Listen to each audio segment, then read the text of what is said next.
Coccyx.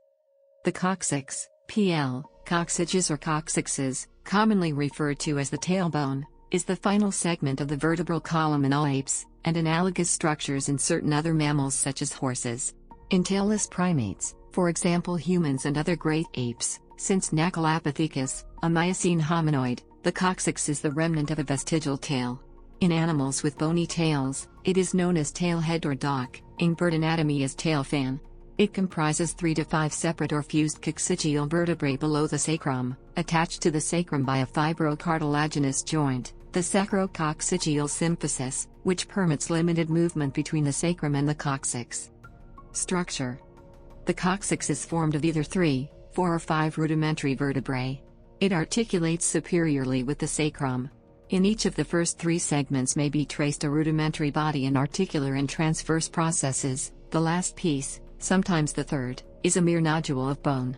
The transverse processes are most prominent and noticeable on the first coccygeal segment. All the segments lack pedicles, laminae and spinous processes.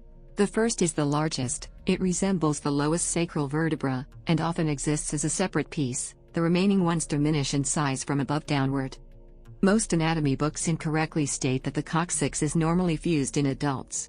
In fact, it has been shown that the coccyx may consist of up to 5 separate bony segments, the most common configuration being 2 or 3 segments. Surfaces.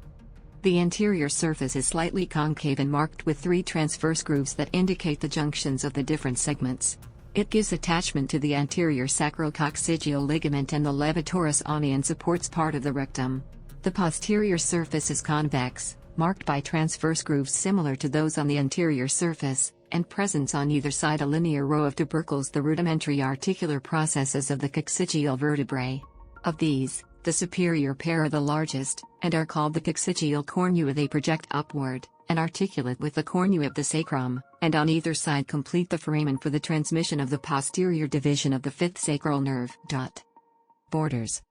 The lateral borders are thin and exhibit a series of small eminences, which represent the transverse processes of the coccygeal vertebrae. Of these, the first is the largest. It is flattened from before backward, and often ascends to join the lower part of the thin lateral edge of the sacrum, thus completing the foramen for the transmission of the anterior division of the 5th sacral nerve. The others diminish in size from above downward, and are often wanting.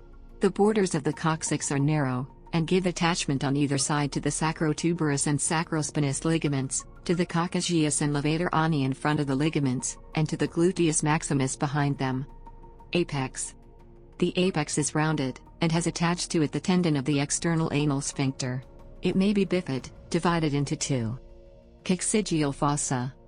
The coccygeal fossa is a shallow depression, fossa, on the surface between the sacrum and the perineum, located in the intergluteal cleft that runs from just below the sacrum to the perineum. It does not always appear. The coccygeal fossa marks the deepest part of the pelvic floor, next to the coccyx.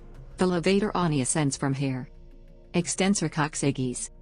The extensor coccyges is a slender muscle fascicle, which is not always present. It extends over the lower part of the posterior surface of the sacrum and coccyx. It arises by tendinous fibers from the last segment of the sacrum, or first piece of the coccyx, and passes downward to be inserted into the lower part of the coccyx. It is a rudiment of the extensor muscle of the caudal vertebrae of other animals.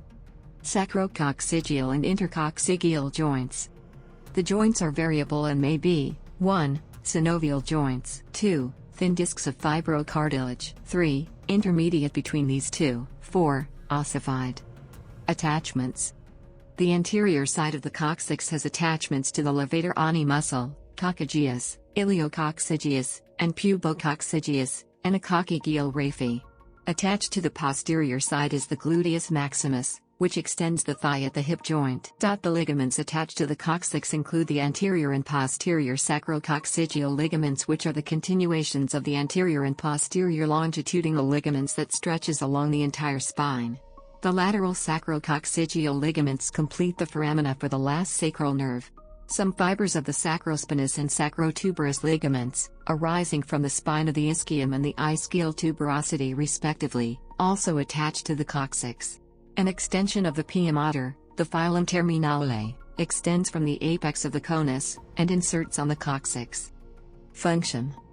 The coccyx is not entirely useless in humans, based on the fact that the coccyx has attachments to various muscles, tendons and ligaments. However, these muscles, tendons and ligaments are also attached at many other points, to stronger structures than the coccyx. The claim that the coccyx attachments are important to the well-being of humans could be cast into doubt by the large number of cases of coccygeectomy for coccydynia. Reviews of studies covering more than 700 operations found the operation was successful in relieving pain in 84% of cases. 12% of the time, the only major complication faced was infection due to the proximity to the anus. However, one notable issue that arises from its removal is an increased risk of perineal hernia. Clinical significance. Injuring the coccyx can give rise to a painful condition called coccydynia, and one or more of the bones or the connections thereof may be broken, fractured tailbone. A number of tumors are known to involve the coccyx. Of these, the most common is Sacrococcygeal teratoma. Both coccydynia and coccygeal tumors may require surgical removal of the coccyx, coccygeectomy. One very rare complication of coccygeectomy is a type of perineal hernia known as a coccygeal hernia. History. Etymology. The term coccyx is derived from the ancient Greek word kappa upsilon xi coccyx cuckoo. The latter is attested in the writings of the Greek physician Herophilus to denote the end of the vertebral column. This Greek name for the cuckoo was applied as the last 3 or 4 bones of the coccyx resemble the beak of this bird, when viewed from the side. This established etymological explanation can also be found in the writings of the 16th century anatomist Andreas Vesalius, who wrote, Os cuculli, a similitude in rostri cuculli avis. The cuckoo bone shows a likeness to the beak of the cuckoo bird. Vesalius used the Latin expression os cuculli, with os, bone, and cucullus, the Latin name for the cuckoo. The 16th/17th century French anatomist Jean Riol the Younger gives a rather hilarious etymological explanation, as he writes, Quia crepitus, keeper sedimentum exeunt, adis os alici, cuculli vocis similitudinem effinged, because the sound of the farts that leave the anus and dash against this bone, shows a likeness to the call of the cuckoo. The latter is not considered as potential candidate. Besides os cuculli, os caudae, with caudae, of the tail is attested. This Latin expression might be the source of the English, French language, German and Dutch terms tailbone, Last de la queue, Schwanzbein and Startbein. In the current official anatomic Latin nomenclature, Terminologia Anatomica, coccyx and os coccyges is used. Additional images: coccyges,